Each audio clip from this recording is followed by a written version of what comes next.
Hello everyone, how are you all? So in this video I'm going to solve some of the numerical questions from the chapter alternating current. So hope ಈ ಒಂದಷ್ಟು questions ನಾನೇನು solve ಮಾಡ್ತಾಯಿದ್ದೀನಿ ನಿಮ್ಮ board ಎಕ್ಸಾಮಿನೇಷನ್ಗೆ ಮತ್ತು preparatory ಎಕ್ಸಾಮಿನೇಷನ್ಗೆ useful ಆಗಿರುತ್ತೆ. Even test ಹಾಗೂ mid ಟರ್ಮ್ಗೂ ಸಹ ಈ ಪೋರ್ಷನ್ಸ್ ಇರೋದ್ರಿಂದ ಆಲ್ಟರ್ನೇಟಿಂಗ್ ಕರೆಂಟಿಂದ ನಿಮಗೆ ತುಂಬ ಇಂಪಾರ್ಟೆಂಟ್ ಆದಂತಹ ಒಂದಷ್ಟು ಕ್ವಶನ್ಸನ್ನು ನಾನು ಇಲ್ಲಿ ಸೆಟ್ ಮಾಡಿ ಸಾಲ್ವ್ ಮಾಡ್ತಾಯಿದ್ದೀನಿ. ಅದನ್ನು ನೀಟಾಗಿ ಬರ್ಕೊಂಡು ಸಾಲ್ವ್ ಮಾಡ್ಕೊಳ್ಳಿ, ನಿಮಗೆ ತುಂಬ ಉಪಯೋಗ ಆಗುತ್ತೆ. ಸೊ ಇಲ್ಲೊಂದು ಪ್ರಶ್ನೆ ಇದೆ, ಏನು ಅಂತಂದರೆ A pure inductor of inductance 25 milli Henry is connected to a source of 220 volts. Okay, find the inductive reactance ಅಂತ ಕೊಟ್ಟಿದ್ದಾರೆ. Okay, find the inductive reactance and R M S value of current ಅಂತ ಕೇಳಿದ್ದಾರೆ. So ಇದು ತುಂಬ easy question, ಡೈರೆಕ್ಟಾಗಿ ಇದೆ ಇದು. So pure inductor ಅಂತ ಬರ್ಕೊಂಡ್ರೆ ಇಲ್ಲಿ ಒಂದು ಡಯಾಗ್ರಾಮ್ ಬರುತ್ತೆ ಈ ಥರ, which is connected to a source of voltage. So ಯಾವ ವೋಲ್ಟೇಜಪ್ಪ ಇದು? ಆರ್ ಎಮ್ ಎಸ್ ವೋಲ್ಟೇಜಾ, ಪೀಕ್ ವೋಲ್ಟೇಜಾ? ಮೆನ್ಷನ್ ಮಾಡಿಲ್ಲ ಅಂತಂದರೆ ಮೀನ್ ವ್ಯಾಲ್ಯೂನ ಯಾವುದಿದು ಅಂತ ಮೆನ್ಷನ್ ಮಾಡಿಲ್ಲ ಅಂತಂದರೆ you can directly take it as R M S value. V R M S is equal to 220 volts. Okay, then inductance ಕೊಟ್ಟಿದ್ದಾರೆ 25 ಮಿಲಿ ಅಂದರೆ ಎಷ್ಟು? ತುಂಬ ಜನ ಗೊತ್ತಿರೋದೇ ಇಲ್ಲ, ಪ್ರಿಫಿಕ್ಸಸ್ ಎಲ್ಲ ಕಲ್ತ್ಕೊಬೇಕು. Into 10⁻³ henry. ಓಕೆ, ಸೊ ನಾವು ಇಂಡಕ್ಟಿವ್ ರಿಯಾಕ್ಟೆನ್ಸ್ಗೆ ಫಾರ್ಮುಲಾ ಏನು? ಫಾರ್ಮುಲಾ ಡೈರೆಕ್ಟಾಗಿ ಬರ್ಕೊಳ್ಳಿ, XL is equal to L omega. Okay, so omega ಎಷ್ಟಪ್ಪ ಅಂತಂದರೆ 2π × F ಅಂತ ಬರ್ತೀವಿ. ಇಲ್ಲಿ ಫ್ರೀಕ್ವೆನ್ಸಿ ಕೊಟ್ಟಿದ್ದಾರಾ? ಎಷ್ಟು? 50 ಹರ್ಟ್ಸ್. ಸೊ ಎ ಸಿ ಸೋರ್ಸ್ದು ಫ್ರೀಕ್ವೆನ್ಸಿ ಎಷ್ಟು ಕೊಟ್ಟಿದ್ದಾರೆ? 50 ಹರ್ಟ್ಸ್ ಅಂತ ಕೊಟ್ಟಿದ್ದಾರೆ. So if you substitute that here you will get L ಎಷ್ಟು ಕೊಟ್ಟಿದ್ದಾರೆ? 25 × 10⁻³ into 2 into pi value 3.14 into frequency is 50. If you substitute all the values, you will get 7.85 ohm. Inductive reactance ಅಂತಂದರೆ ಇದೊಂಥರ resistance ಥರನೇ, but resistance ಅಂತ ಕರೆಯಲ್ಲ. It is the resistance offered by the inductor for the flow of A C current ಅಂತ ಕರಿತೀವಿ. ಇದೇ ಥರ capacity ರಿಯಾಕ್ಟೆನ್ಸು ಇದೆ. ಸೊ ನೀವು ನ್ಯೂಮರಿಕಲ್ಸು ನೀಟಾಗಿ ಸಾಲ್ವ್ ಮಾಡಬೇಕು ಅಂತಂದರೆ ಥಿಯರಿ ನೀಟಾಗಿ ಓದಿರಬೇಕು, ಅದರ್ವೈಸ್ ನ್ಯೂಮರಿಕಲ್ಸ್ ಸ್ವಲ್ಪ ಕಷ್ಟ ಆಗುತ್ತೆ. Next I R M S ಕೇಳಿದರೆ, ಈಗ ವಿ ಆರ್ ಎಮ್ ಎಸ್ ಕೊಟ್ಟಿದ್ದಾರೆ. I R M S formula ಏನು? I R M S is equal to V R M S by resistance. ಇಲ್ಲಿ ಇಂಡಕ್ಟೆನ್ಸ್ ಮಾತ್ರ ಇರೋದ್ರಿಂದ ರಿಯಾಕ್ಟೆನ್ಸ್ ತೊಗೊಂಡ್ಬಿಡ್ತೀನಿ. So V R M S ಎಷ್ಟಪ್ಪ? 220 volts divided by 7.85. Solve ಮಾಡ್ಕೊಳ್ಳಿ, ನಿಮಗೆ 28 amps ಬರುತ್ತೆ. ಓಕೆನಾ? ಇದನ್ನು ಸಾಲ್ವ್ ಮಾಡ್ಕೊಳ್ಳಿ, you will get this answer. ಈಗ ನೀವೇನಾದ್ರು ಬರೀಬೇಕು ಅಂತಂದರೆ ಪಾಸ್ ಮಾಡ್ಕೊಂಡು ಬರ್ಕೊಳ್ಳಿ. ಈಗ ಮುಂದಿನ ಪ್ರಶ್ನೆಗೆ ಹೊರಡೋಣ.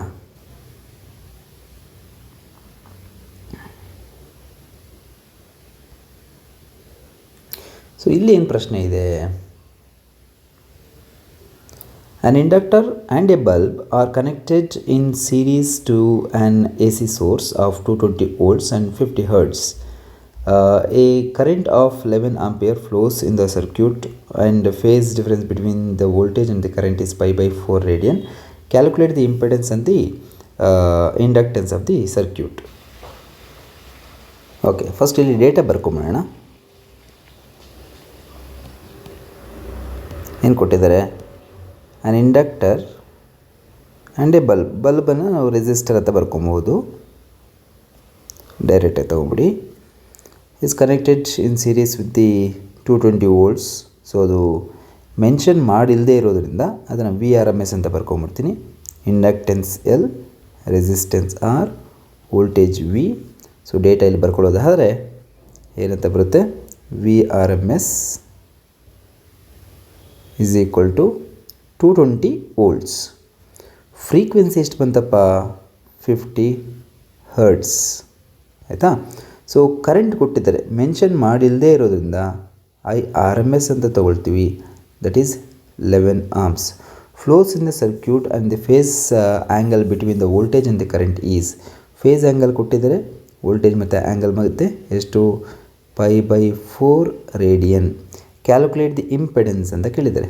ಸೊ ಪ್ರಶ್ನೆಗಳನ್ನು ಇಲ್ಲಿ ಬರ್ಕೊಳ್ಳೋದಾದರೆ ಇಂಪೆಡೆನ್ಸ್ ಝಡ್ಗೆ ಫಾರ್ಮುಲಾ ಏನು?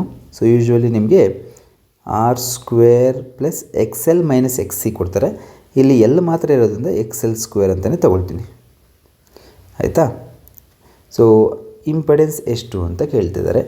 ಎರಡನೇದು ನಿಮಗೆ ಇಂಡಕ್ಟೆನ್ಸ್ ಆಫ್ ದಿ ಸರ್ಕ್ಯೂಟ್ ಅಂದರೆ ಎಲ್ ವ್ಯಾಲ್ಯೂ ಎಷ್ಟು ಅಂತ ಕೇಳ್ತಾರೆ. What is the value of L? So simple ಆಗಿದೆ, ಆನ್ಸರ್ ಮಾಡ್ತಾ ಹೋಗೋಣ. ಸೊ ಇಂಪೆಡೆನ್ಸ್ಗೆ ನಿಮಗೆ ಎಲ್ ವ್ಯಾಲ್ಯೂ ಫೈಂಡ್ ಔಟ್ ಮಾಡಿಲ್ಲ, ಅದಕ್ಕೋಸ್ಕರ XL ಫೈಂಡ್ ಔಟ್ ಮಾಡಲಿಕ್ಕೆ ಕಷ್ಟ ಆಗುತ್ತೆ. ನಿಮ್ಗೆ ಇನ್ನೊಂದು ಫಾರ್ಮುಲಾ ಇದೆ, ನೀವು V = IR ಫಾರ್ಮುಲಾ ಕೇಳಿದಿರಲ್ವಾ, ಅದೇ ಥರ V = I. R ಇಲ್ಲ ಇಲ್ಲಿ, ಬಟ್ Z ಇರುತ್ತೆ. ಯಾಕೆ why don't we consider R ಮಾತ್ರ?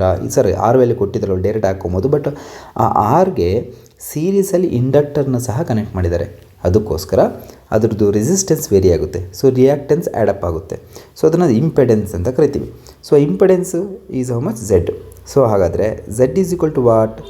V/I. It may be V0/I0 or VRMS/IRMS. ಇದನ್ನು ನಾನು VRMS / IRMS ಅಂತ ಬರ್ಕೊಳ್ಳೋದಾದರೆ ಎಷ್ಟು ಬರುತ್ತೆ? 220 / 11. 11 2s 22 ಆಗಿರೋದ್ರಿಂದ ನಮಗೆ 20 ಓಮ್ಸ್ ಬಂದುಬಿಡುತ್ತೆ. ನೆಕ್ಸ್ಟ್ ನಮಗೆ ಈಗ ಏನಿದೆ, ಇಂಡಕ್ಟೆನ್ಸನ್ನು ಮಾತ್ರ ಫೈಂಡ್ ಔಟ್ ಮಾಡಬೇಕಾಗಿದೆ. ನಾವು ಹಿಯರ್ ನಿಮಗೊಂದು ಹಿಂಟ್ ಕೊಡ್ತೀನಿ. ಏನು ಅಂತಂದರೆ ಒಂದು ಟ್ರಯಾಂಗಲ್ ಬರ್ಕೊಳ್ಳೋಣ. ಇದನ್ನು ತುಂಬ ಕಡೆ ACಯಲ್ಲಿ ನೀವು ಉಪಯೋಗಿಸ್ಬೇಕಾಗುತ್ತೆ. So here if I consider this is 5, ನಿಮಗೆ XL ಮೈನಸ್ XC, ಸೊ ಅದು ಆಪೋಸಿಟಲ್ಲಿ ಬರುತ್ತೆ. ಇಲ್ಲಿ XL ಮಾತ್ರ ಕೊಟ್ಟಿರೋದ್ರಿಂದ XL ಅಂತ ಬರ್ಕೊಳ್ತೀನಿ. R ನಿಮಗೆ ಅಡ್ಜಸೆಂಟಲ್ಲಿ ಬರುತ್ತೆ, Z ಹೈಪಾಟ್ನಸಲ್ಲಿ ಬರುತ್ತೆ. ಸೊ ನೀವು you can find any trigonometry function here, like sin θ, cos θ, tan θ, like that. I am going to use tan θ. So tan phi formula ಏನು ಬಂತು? Opposite by hypotenuse, adjacent by hypotenuse. So it is opposite by adjacent, R ಅಂತ ಬಂತು. Opposite by adjacent. ಇಲ್ಲಿ resistance ಎಷ್ಟು ಕೊಟ್ಟಿದ್ದಾರಪ್ಪ? Resistance ಕೊಟ್ಟಿದ್ದಾರಾ? Resistance ಕೊಟ್ಟಿಲ್ಲ ಇಲ್ಲಿ. So resistance ಹಾಗೆ ಇಟ್ಕೊಳ್ಳೋಣ. ನೆಕ್ಸ್ಟ್ tan phi ವ್ಯಾಲ್ಯೂ ಎಷ್ಟು ಕೊಟ್ಟಿದ್ದಾರೆ? phi ವ್ಯಾಲ್ಯೂ ಇಸ್ π/4 ಅಂದರೆ 45 degree. That is equal to XL / R. ಹಾಗಾದರೆ that is equal to tan π/4 ಎಷ್ಟು ಕೊಟ್ಟಿದ್ದಾರೆ? ಎಷ್ಟಿರುತ್ತೆ ವ್ಯಾಲ್ಯೂ? 1 ಅಂತಿರುತ್ತೆ. So XL/R. ಹಾಗಾದರೆ ನಮಗೇನು ಬಂತು ಡೇಟಾ? XL = R ಅಂತ ಬಂತು. ಇದೊಂದು ನಮಗೆ ಉಪಯೋಗ ಆಗುತ್ತೆ. ಸೊ ಇದನ್ನು ತಗೊಂಡೋಗಿ ನಾನೇನು ಮಾಡ್ತೀನಿ, XL = R ಅನ್ನೋದನ್ನು ನಾನು ಈ ಫಾರ್ಮುಲಾದ ಸಬ್ಸ್ಟಿಟ್ಯೂಟ್ ಮಾಡ್ತೀನಿ. Or you can also consider XL/Z. Z already find out ಮಾಡೋದ್ರಿಂದ ನೀವು tan θ ಫೈಂಡ್ ಔಟ್ ಮಾಡಬೇಕು ಅಂತೇನಿಲ್ಲ, ನೀವು sin θ ಆದರೂ ಹಾಕ್ಕೊಂಡು ಸಾಲ್ವ್ ಮಾಡ್ಕೊಬೋದು. ಓಕೆ, ಬಟ್ ನಾನು ಈ ಮೆಥಡ್ ಮಾಡೋದ್ರಿಂದ ಸ್ವಲ್ಪ ಲೆಂತಿ ಇರುತ್ತೆ. ಇಲ್ಲಿ ಮಾಡ್ತಾ ಹೋಗೋಣ. ಸೊ ಇದನ್ನು ತೊಗೊಂಡು ಇಲ್ಲಿ ಸಬ್ಸ್ಟಿಟ್ಯೂಟ್ ಮಾಡ್ತೀನಿ. Z = √R². XL is also R² √2R ಅಂತ ಬರುತ್ತೆ. ಸೊ ಈಗ R ಎಷ್ಟು ಬಂತು? Z / √2. Z ಎಷ್ಟು ಕ್ಯಾಲ್ಕುಲೇಟ್ ಮಾಡಿದ್ವಿ? 20/√2. ಈ ಥರ ಬರ್ತಾ ಹೋಗುತ್ತೆ. ಸೊ XLಗೆ ಈಗ ಫಾರ್ಮುಲಾ ಏನು ಬಂತು? ಈಗ ಇದನ್ನು ಎರೇಸ್ ಮಾಡ್ತೀನಿ, ನೀವು ನೋಡ್ಕೊಳ್ಳಿ. ಬರೆದಿದ್ದಾದರೆ ಓಕೆ, ಪಾಸ್ ಮಾಡ್ಕೊಂಡು ಬರ್ಕೊಂಬಿಡಿ. ಸೊ ಕಂಟಿನ್ಯೂಷನ್ ಏನು ಬರುತ್ತೆ ಇಲ್ಲಿ? XL = 2πfL ಅಂತ ಬರುತ್ತೆ. XL = 2πfL. So XL = R ಅಂತ ಬಂದಿರೋದ್ರಿಂದ ಅದಕ್ಕೆ 2πfL ಅಂತ ಬರ್ಕೊಳ್ತೀನಿ. So L = R / 2πf. Substitute ಮಾಡ್ಕೊಳ್ಳಿ. R value 20 / √2 / 2 × 3.14 × 50. Substituting all the values will get 0.045 Henry. ಅದನ್ನು ನೀವು ಕ್ಯಾಪಿಟಲ್ H ಅಂತಲೂ ಬರೀಬೋದು. So this is the value of inductance that we get. Sir ಯಾಕೆ ಸರ್ tan θ ಯೂಸ್ ಮಾಡಬೇಕಾ? sin θ use ಮಾಡಬಾರ್ದಾ? cos θ use ಮಾಡಬಾರ್ದಾ? ಮಾಡ್ಬೋದು. cos θ ಯೂಸ್ ಮಾಡಿದ್ರೆ ನಿಮಗೆ ಅಡ್ಜಸೆಂಟ್ ಬೈ ಹೈಪಾಟೆನ್ಯೂಸ್ R/Z ಅಂತ ಬರುತ್ತೆ. ಸೊ ಆಪೋಸಿಟ್ ಬೈ ಹೈಪಾಟನಸ್ ಅಂತಂದರೆ ನಿಮಗೆ ಸೈನ್ ಥೀಟಾ ಬರುತ್ತೆ, ಅಡ್ಜಸೆಂಟ್ ಬೈ ಹೈಪಾಟನಸ್ ಅಂದರೆ ಕಾಸ್ ಥೀಟಾ ಬರುತ್ತೆ, ಟ್ಯಾನ್ ಥೀಟಾ ಅಂದರೆ ಎಕ್ಸೆಲ್ ಬೈ ಆರ್ ಅಂತ ಆಪೋಸಿಟ್ ಬೈ ಅಡ್ಜಸೆಂಟ್ ಅಂತ ಬಂದಿರುತ್ತೆ. So you can use any triangle or the trigonometry function and solve it. Finally ನಮ್ಗೆ ಆನ್ಸರ್ ಕರೆಕ್ಟಾಗಿ ಬರಬೇಕಷ್ಟೆ. ಓಕೆ, ಇದು ಅರ್ಥ ಆಗಿದೆ ಅನಿಸುತ್ತೆ. ನೆಕ್ಸ್ಟು ತುಂಬ ಇಂಪಾರ್ಟೆಂಟ್ ಒಂದು ಪ್ರಶ್ನೆಗೆ ಹೋಗೋಣ. ಇದು ತುಂಬ ಸರಿ ರಿಪೀಟ್ ಆಗಿದೆ. ಇದು ತುಂಬ ಇಂಪಾರ್ಟೆಂಟ್ ಕ್ವಶನು ಸಹ. ಇಲ್ಲೇನಿದೆ ಅಂತಂದರೆ a sinusoidal voltage of peak value 283 volts and frequency 50 Hz is applied to LCR series in which resistance is 3 ohm, inductance is 25.48 ohm, millihenry, and capacitance is equal to 796 microfarad. In that, find out the impedance, phase difference between the voltage and the current, the power factor, and average power dissipated in the circuit. Okay, so ಇದನ್ನೆಲ್ಲ solve ಮಾಡ್ತಾ ಹೋಗೋಣ one by one. ಏನು ಕೇಳಿದರೆ first data ಬರ್ಕೊಂಬಿಡ್ತೀನಿ. LCR circuit ಆಗಿರೋದ್ರಿಂದ so R value ಕೊಟ್ಟಿರ್ತಾರೆ 3 ohm, L value ಕೊಟ್ಟಿದ್ದಾರೆ 25. ಈ ಕೊಟ್ಟಿರುವಂಥ ವ್ಯಾಲ್ಯೂಸನ್ನು SI ಯೂನಿಟ್ ಕನ್ವರ್ಟ್ ಮಾಡಲಿಕ್ಕೆ ಆದಷ್ಟು ಪ್ರಯತ್ನ ಪಡಿ. into 10 to the power minus 3 Henry, capacitance 796 into 10 to the power minus 6 farad. Okay, then we have to find out few things. That is, one is impedance. ನಾನು direct formula ಕೊಡ್ತೀನಿ, you can start finding the values. Impedance formula for LCR circuit is R square plus XL minus XC. ನೀವು XC minus XL ಬರೀಬೋದು. Usually XL ಜಾಸ್ತಿ ಇರೋ ಥರ ಕೊಡ್ತಾರೆ, ಸೊ XL minus XC ತೊಗೊಂಬಿಡೋಣ. Then we have to find out the phase difference. You can consider phi is equal to cos inverse R by Z. So then it is opposite by hypotenuse from the impedance triangle that I have given earlier. ಇದರಲ್ಲಿದೆ ನೋಡಿ, cos phi is equal to adjacent by hypotenuse. So adjacent is R divided by hypotenuse is Z. Then third one, it is the power factor.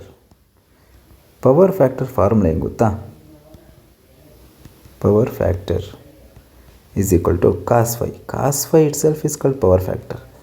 So then fourth one, or D, question D, it is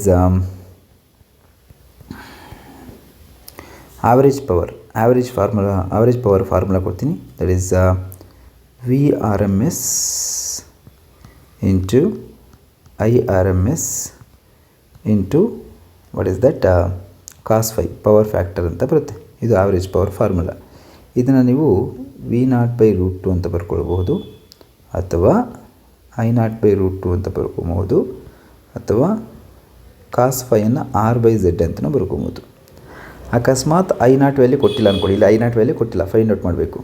so V0 divided by √2 into √2 2 ಆಗಿರುತ್ತೆ. I0 ಅನ್ನು ನಾವು again V0/Z ಅಂತ ಬರ್ಕೊಬೋದು, resistance V/R ಅನ್ನೋ ಥರ. So into R/Z ಆಗಿರುತ್ತೆ. Totally we get V0 square divided by 2Z² into R ಅಂತ ಬರುತ್ತೆ. So ಈ ಯಾವುದೇ ಒಂದು ಪ್ರಶ್ನೆ ನೀವು ಉಪಯೋಗಿಸೋದು ಸಹ ಇಟ್ ಈಸ್ ಕನ್ಸಿಡರಬಲ್. ಸೊ ಇದಕ್ಕೆ XL ಫೈಂಡ್ ಔಟ್ ಮಾಡಬೇಕಲ್ವಾ? ಸೊ XL ಫಾರ್ಮುಲಾ ಕೊಟ್ಬಿಡ್ತೀನಿ, ನೀವು ಸಾಲ್ವ್ ಮಾಡ್ಕೊಳ್ಳಿ. L omega that is equal to L into 2πf. L value ಕೊಟ್ಟಿದ್ದಾರೆ ಎಷ್ಟು? 25.48 ಇಂಟು 10 ಮೈನಸ್ 3 ಹೆನ್ರಿ. 2π ವ್ಯಾಲ್ಯೂ 3.14 ಹಾಕ್ಕೊಳ್ಳಿ, ಪೈ ವ್ಯಾಲ್ಯೂ 3.14 ಹಾಕ್ಕೊಳ್ಳಿ. And frequency is 50 Hz. ತುಂಬ ಇಂಪಾರ್ಟೆಂಟ್ ಕ್ವಶನ್ ಇದು, ಆಯಿತಾ? ಈ ಥರದ ಕ್ವಶನ್ಸು ತುಂಬ ರಿಪೀಟ್ ಆಗ್ತಾ ಇರುತ್ತೆ. Then we have XC value that is 1/C omega. Formula ಕೊಟ್ಬಿಡ್ತೀನಿ, that is C into 2πf. ಅರ್ಥ ಆಗ್ತೀಯಾ? ನೆಕ್ಸ್ಟು ಇದನ್ನು ಸಾಲ್ವ್ ಮಾಡಿದಾದಮೇಲೆ substitute the values here. So will get Z is equal to square root of R square plus XL minus XC. ಅದಾದಮೇಲೆ 5 value find out ಮಾಡಿ. After that find out power factor. So will get all of them. You just have to substitute the values and find the answer. Calculator ಇದೆ, ಈಸಿಯಾಗಿ solve ಮಾಡ್ತಾ ಹೋಗ್ಬೋದು. ಅರ್ಥ ಆಗ್ತಿದೆಯಾ? So you can use this formulae. So I think this is all about this video. ಈ ಒಂದು ವಿಡಿಯೋವಿನ ಕಂಟಿನ್ಯೂಷನ್ನು next ಪಾರ್ಟಲ್ಲಿ ಬಿಡ್ತೀನಿ. Okay, so ಅದರಲ್ಲಿ 4th ಕ್ವಶನಿಂದ ಸಾಲ್ವ್ ಮಾಡ್ತಾ ಹೋಗ್ತೀನಿ. See you in the next class. Thank you.